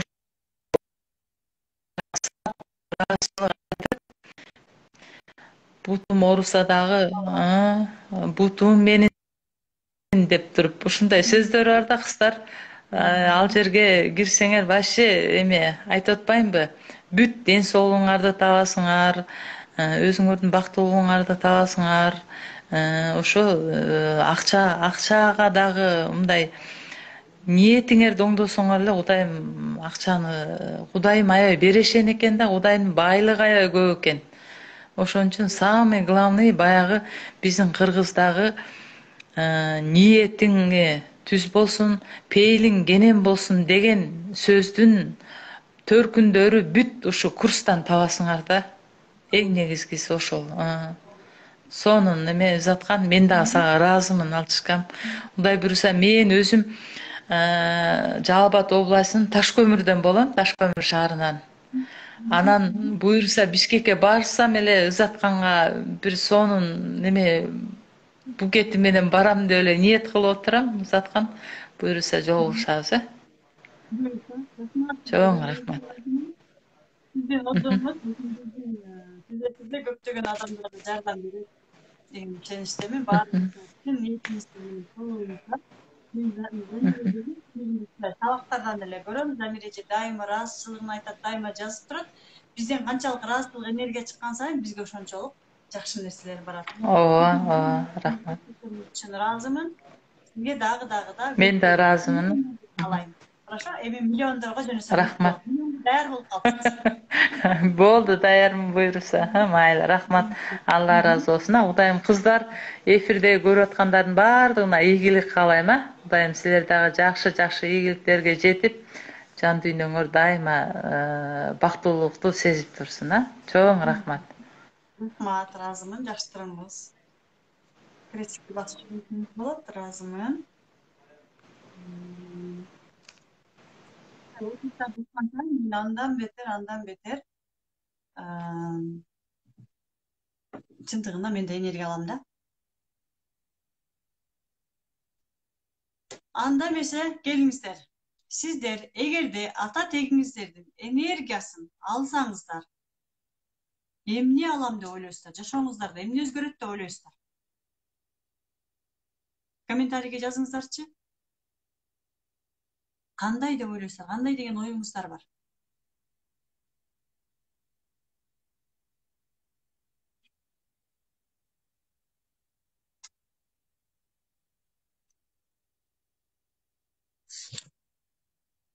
Жакшылык болуп жатамбы кыздар?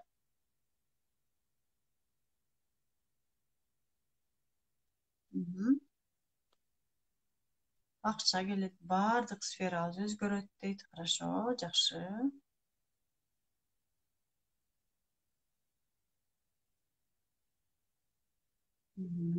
Кыздар, мен жакшы эле угуп жатамбы? Что-то башкача комментарийлер кетип баштады го.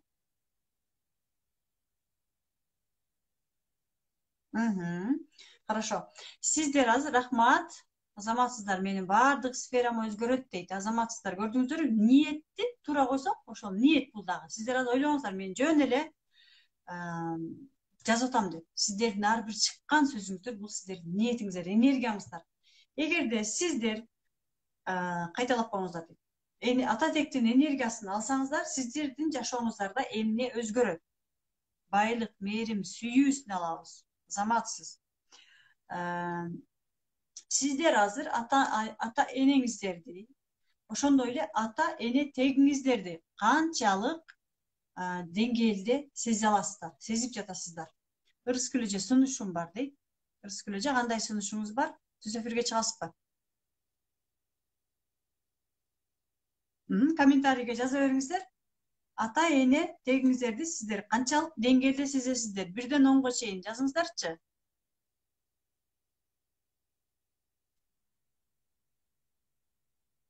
1ден 10га чейин ата эне тегиңиздерди ар тараптан өнүгүңүз. Азаматсыздар, ар тараптан эмне кандай? Зат кандайсың? Мен незапланированный чыгып калдым. Кандай сунушуңуз бар? Жакшы. Мен азыр эфир болуп атканда эле келип кетти да. Ушул азыркы бүгүнкү эфирде отурган кыздардын кимисине болсо дагы мен өзүмдүн атымдан курс белек кылгым келип атат. Жазсам окубай калдың окшойсуң азыр. Хорошо. Кандай дейсиң ошого? Жашоо өзөгүн белек кылгыңыз келди, сатып алып туруп. Ооба, жашоо өзөгүн. Ооба. Кандай шартыңыз бар? Кандай шартты аткарса белек кыласыз? Ошону сенден сурайын деген мен эметип азыр окуй калдың окшойсуң. Кандай шартка? Хорошо, өзүңүз бир сырдуу сөз айтыңыз. Ошол сырдуу сөздү кыздар жазышсын комментарийге. Бул жака эмес, постко. Сиз бир башкача өзүңүзгө жаккан сөздү айтыңыз. Именно ошол боюнча комментарий жазсын. Бул эфир бүткөндөн кийин посттун алдынан. И ошол кызга байланышып сиздин белегиңизди беребиз. Макулсузбу? Сырдуу сөздү өзүм эметип калайынбы? Же азыр түз эфирде жасайлыбы? Хорошо. Түз эфирде жасабайлыкпы? Ошону бүткөндө эмес. Хорошо. Сырдуу сөзүңүздү эстеңиз. Прям.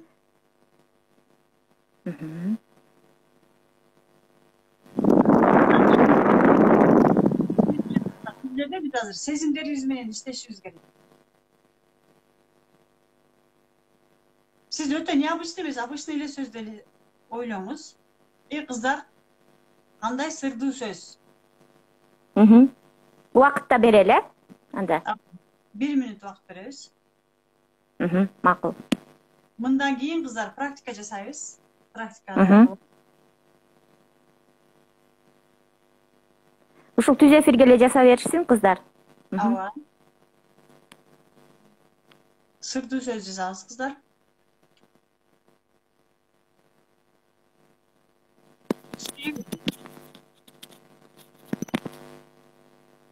Сүйүү кетти. Сүйүүлөр келди. Бактылуу аял. Жашоо. Ыраазымын. Бакыт. Сонун сөздөр жазылып атат, көрдүңүзбү?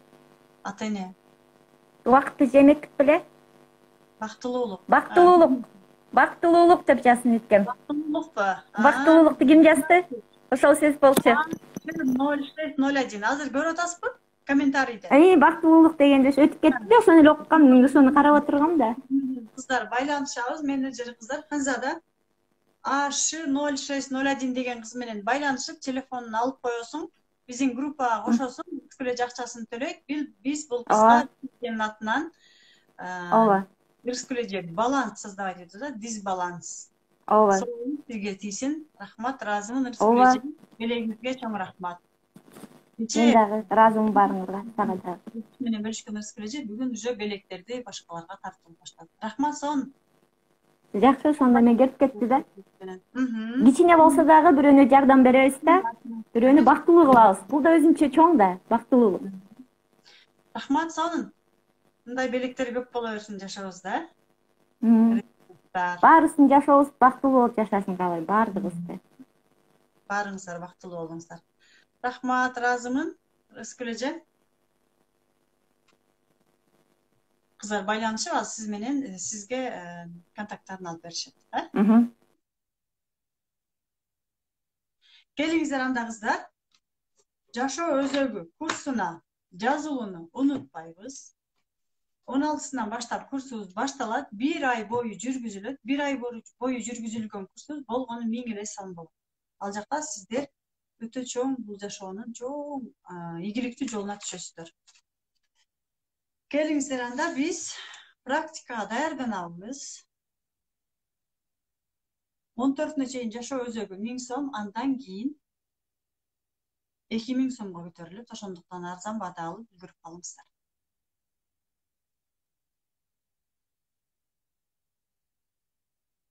Терең дем алабыз кыздар. Ыңгайлуу отурабыз баарыбыз тең. Практиканы баарыбыз тең бүтүп жатсак керек,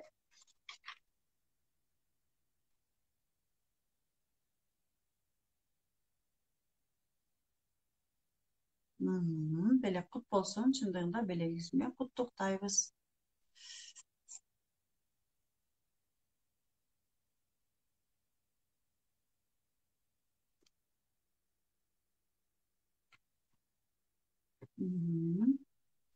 Терең дем алып, демибизди чыгарабыз.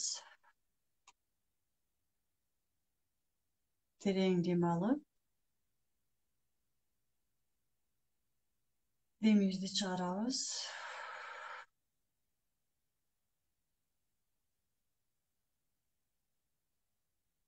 Биз азыр сиздер менен ата тегибизден келген энергияны күчтүү кабыл алуу практикасын жасайбыз. Ошондой эле ыраазычылык практикасы бул.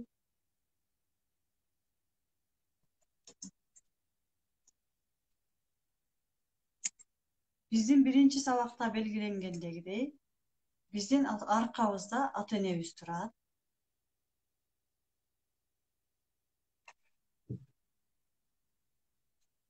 Аларга бурулуп карап, оң тарабыбызда аркабызда атабыз, сол тарабызда апабыз болот. Бурулуп караганыбызда атабыз менен апабызды сезебиз, көрөбүз. Алардын көздөрүнө карап айтабыз. Ата, апа,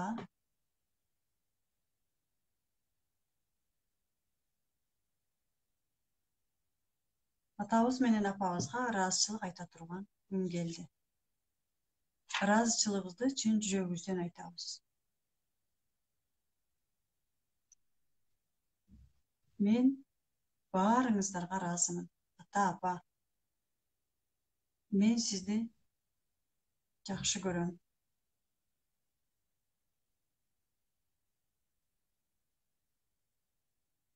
Ата, апа, мен сиздерди көрүп турам. Сиздердин артыңыздардагы чоң ата, чоң энемди, тай ата, тай энемди, алардын аркасындагы чоң ата, чоң энемди, чоң тай ата, чоң тай энемди көрүп турам. Мен баарыңыздарды сезип турам. Андан ары мага чейин жашап өткөн чоң аталарымды, чоң энелеримди,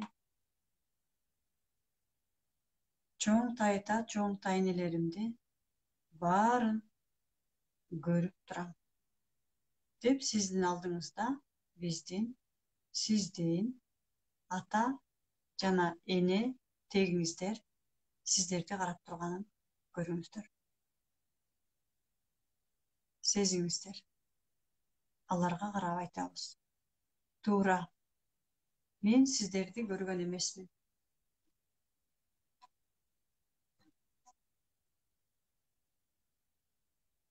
Бирок билем.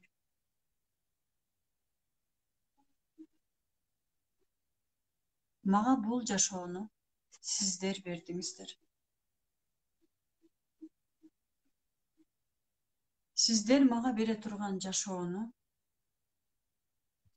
өмүрдү канчалаган согуштар, жугуштуу оорулар, ачарчылык, токчулук, кыйынчылык, бул жашоонун ысык суугу аркылуу алып өтүп, баарына чыдап, мага менин жашоомду алып келип бердиңиздер. Канчалаган урпактарыңыздарга бердиңиздер. Анын ичинде мага.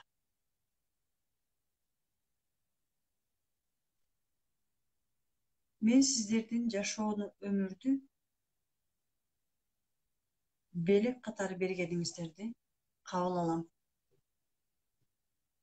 Мен сиздердин күчтүүлүгүңүздөргө ыраазымын. Жүздөгөн жылдардан алып өтүп, мага менин жашоомду жеткиргендигиңиздерге ыраазым.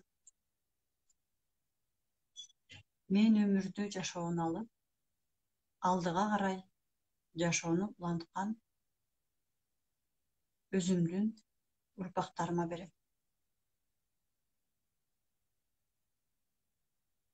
Мен кээ бирлериңерди билбесем, жана колуңардагы жылуулукту сезбесем дагы, сиздер менин канымда, жанымда жана сезимимде, жасаган жумуштарымда, жүрөгүмдө, жан дүйнөмдө жашап келесиздер. Мен баарыңыздарга ыраазымын. Сөздөрдү кайталайбыз. Азыркы убакта кимге колум жеткендер жана бул дүйнөдөн өтүп кеткендер, сиздер көпсүздөр. Баарыңыздар мени колдоп турасыздар. Сиздердин элесиңиздерге арнап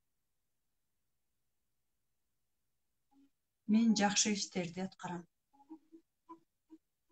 Бактылуу болом. Мени жаратканыңыздар үчүн сиздерге ыраазымын.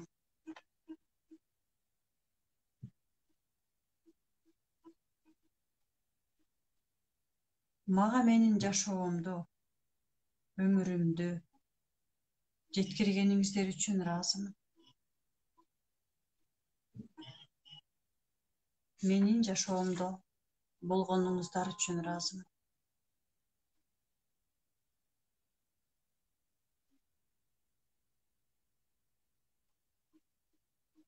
Мен азыр баарыңыздарды бирдей жакшы көргөнүмдү сезип турам. Себеби мен сиздердин тукумуңуздарды улантуучу урпагыңыздармын.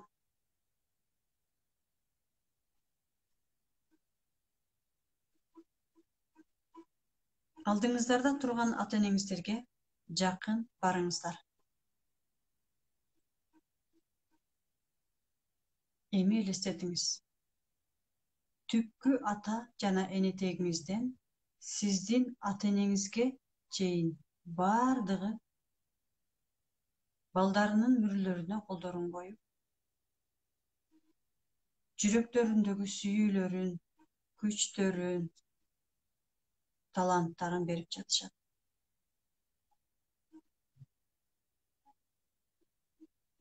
Бул үзүлгүс чынжыр сиздин тегиңиз.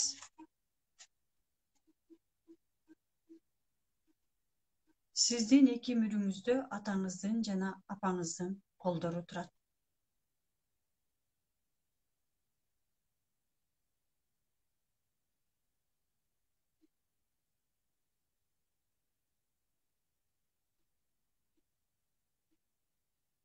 Сиз турган жерде көзүңүздү жумуп, сизди баары кучагына алып, сизге күчтөрүн, сүйүүлөрүн сиңирип жатканын сезиңиз. Ата жана энетегиңизден өзүңүз каалаган максатыңызга ак батасын, сүйүүсүн, ыраазычылыгын сураңыз.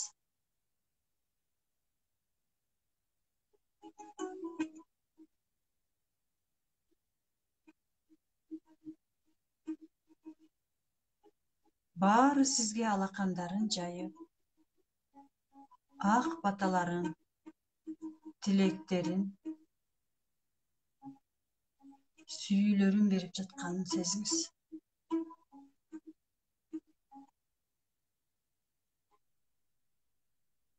Ушул убакта көпкө чейин болуңуз. Сезиңиз, денеңиз менен, душаңыз менен, жүрөгүңүз менен сезиңиз.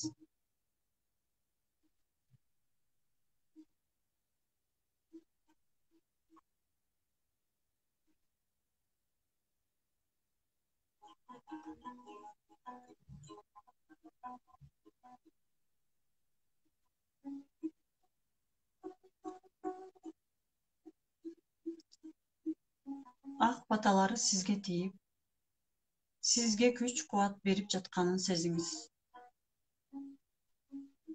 Жүрөгүңүздөгү сүйүүнү жана ыраазычылыкты сезиңиз. Алардын алдында жүгүнүп ыраазычылык айтыңыз.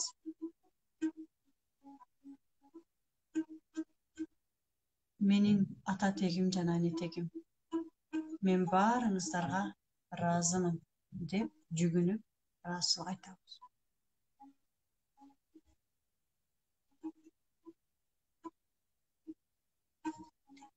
Эми алдыга карай бурулуп,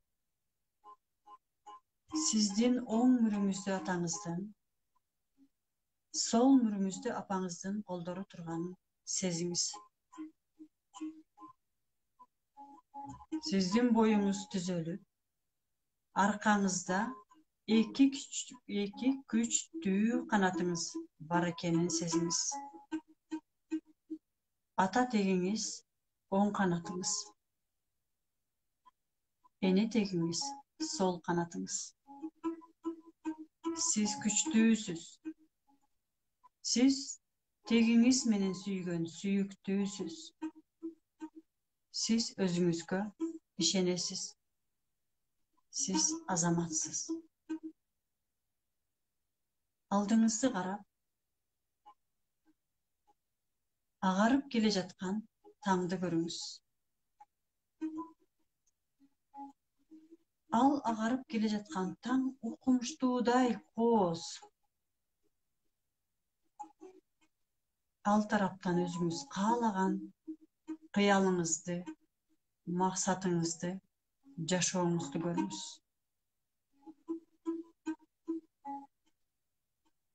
Эми ойлонуп көрүңүз.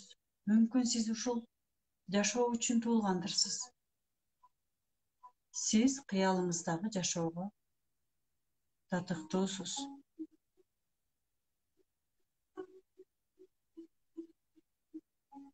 Сиздин аркаңыздагы ата жана эне тегиңиз сиздин кыялыңыздагы жашооңузду дайыма колдоп, сизге энергияларын, баталарын, ишеничтерин, сүйүүлөрүн берип турушат. Алар дайыма сиз менен. Алар дайыма сиз үчүн.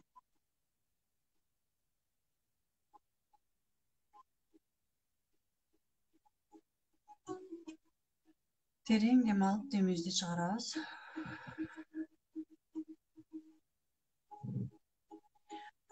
Бул практиканы угуп, кабыл алганыңыз үчүн өзүңүзгө ыраазычылык айтыңыз.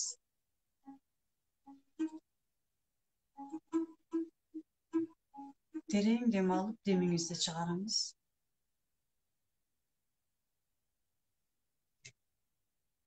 Акырын көзүңүздү ачыңыз.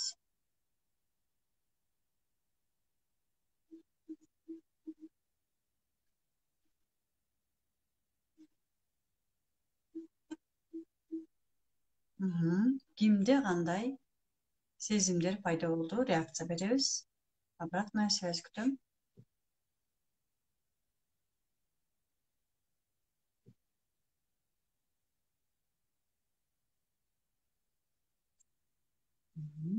Ким түшүндү, ким кабыл алды практиканы?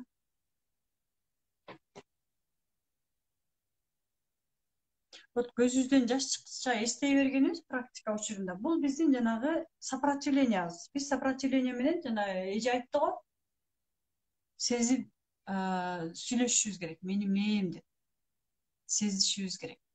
Вот эч нерсени сезбей жатам деген бул биздин мээге баш ийгенибиз.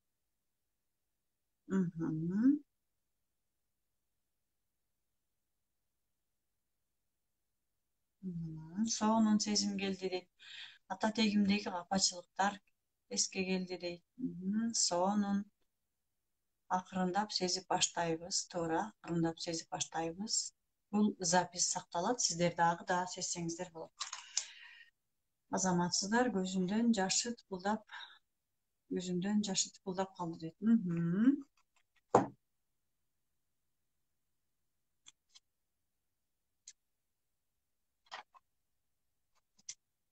Келиңиздер анда акыркы диагностиканы жасайлы, ошо менен биз сиздер менен жашоо өзөгү курсунда жолугабыз.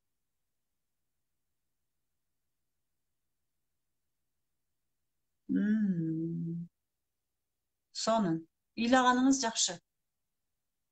Ыраазычылык айтканыңыздар жакшы, анткени бизге ыраазычылыкты биз ошол жактан алабыз. Аларга ыраазычылык айтканда алар бизге беришет сүйүүлөрүн. Сонун сезимдер, азаматсыздар. Мен баарыңыздарды жакшы көрөм. Гана диагностика деп жазыңыздарчы. Акыркы диагностиканы жасайлы, ошо менен биз сиздер менен коштошобуз. Мойнумду, денемди сүздүп. Бир сонун ощущение болду. Азаматсыздар. Сонун. Сонун атынемдин мурунуна койгондо колдор аябай жакшы таасир берди. Апамдын колунда аша келги, өзүмдүн колумда. Азаматсыздар. Диагностика. Канат эсе жазыңыздарчы. Рахмат, ыраазымын. Толук сезе албадым. Кайталап жазаңыз, жасайсың да. Сезимдерибиз биздики заблокировать этилип калган да, ошон үчүн биз сезимдерибиз менен дайыма иштеп үйрөнүшүбүз керек. Сабагыбыз. Диагностика.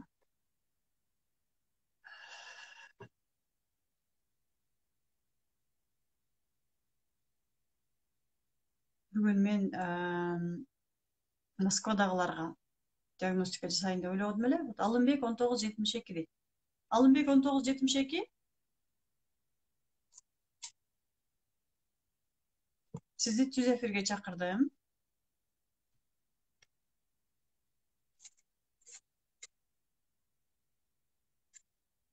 Мен буюрса дагы көптөгөн эфирлерди өткөрөм. Ошондо түз эфирге катышып, акысыз диагностикаларды алып турсаңыздар болот.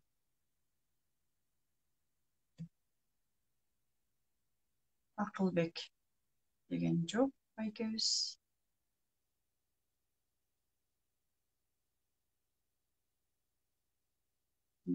Азыр мен жылдырып туруп көрөйүн. Кайсы жакка чыгат экен, кимге сезилет, кимге керек экен диагностика. Эрмекбаева Фохо дейт. Эрмекбаева Фохо. Же башка чыктыңызбы? Саламатсызбы? Бизди каратып коюңуз, биз сизди көрүшүбүз керек.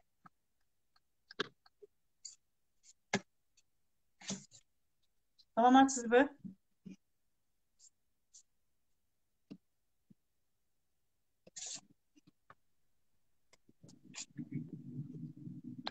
Угуп жатасызбы бизди?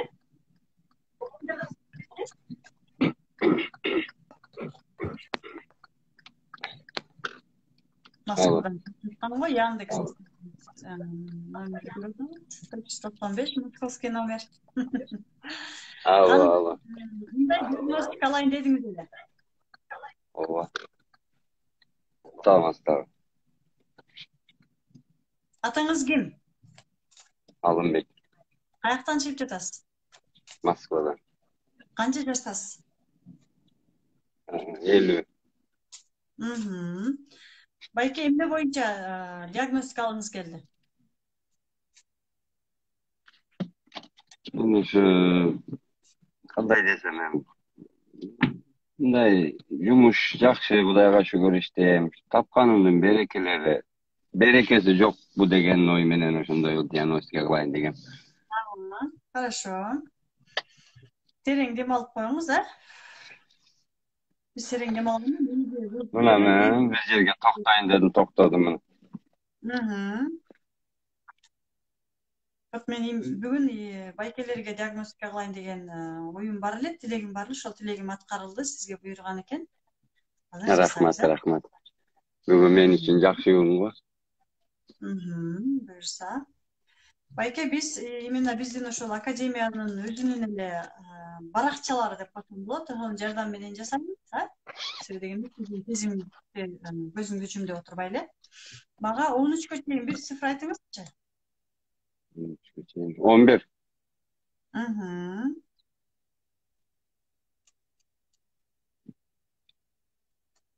Левша эмессизби?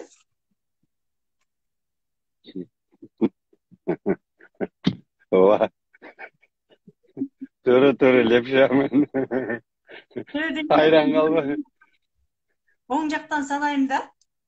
Өзүм ишенбей кеттим азырчы. Сол колум иштеп атат да, сол жактан санагым келет, сол колум постоянно иштеп атат да. Ошону туруп атпаймынбы? Сол кол мени. Ооба, лепшамын. Жаш кезимден эле лепшамын. Эч оңолбоду ушу. Биз да диагностикада сол кол менен иштебедим, мен левша эмесмин да. Азыр прям сол жактан сенен. Байке 9-га чейин бит. 9-га чейин.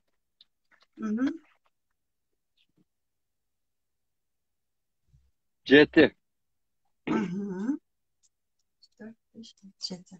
Көрдүңүзбү адамдардын интуициясы кандай иштейт, Даже левша экениңизди билип койт.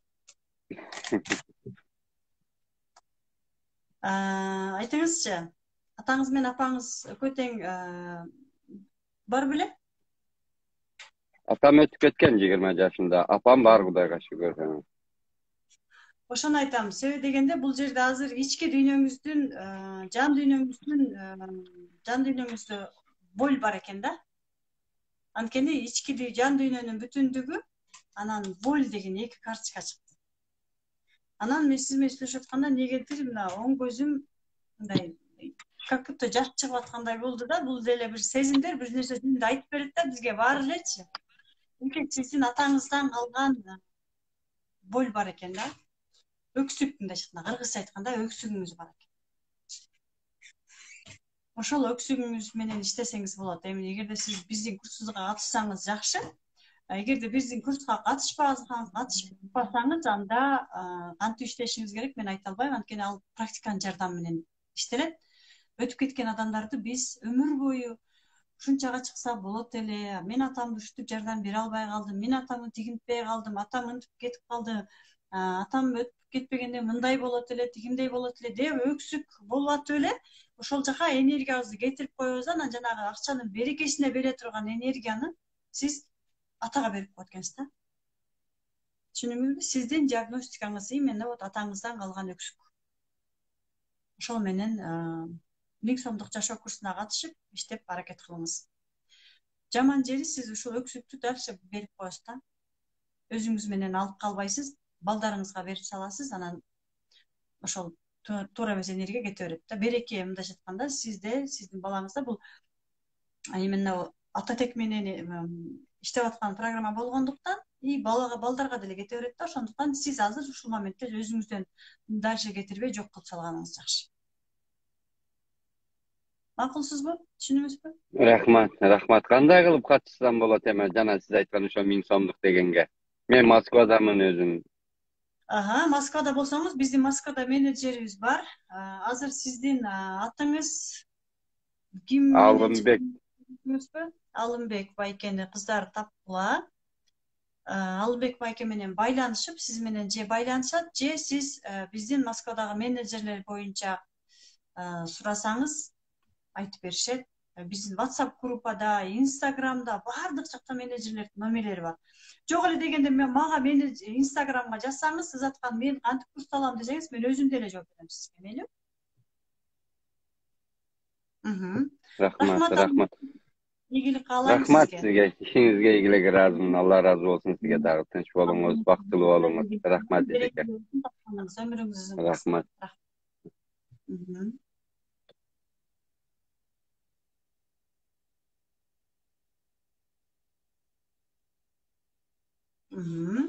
Анда эмесе көрдүңүздөр, биздин практикалар, биздин сезимдер кандай иштегенин. Чындыгында кээде өзүбүз да таң калып кетебиз да.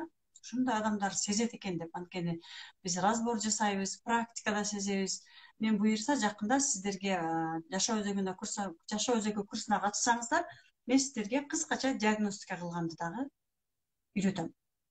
Ошондуктан баарыңыздар биз көбүнчө диагностикадан акса менен анан жүрө беребиз да.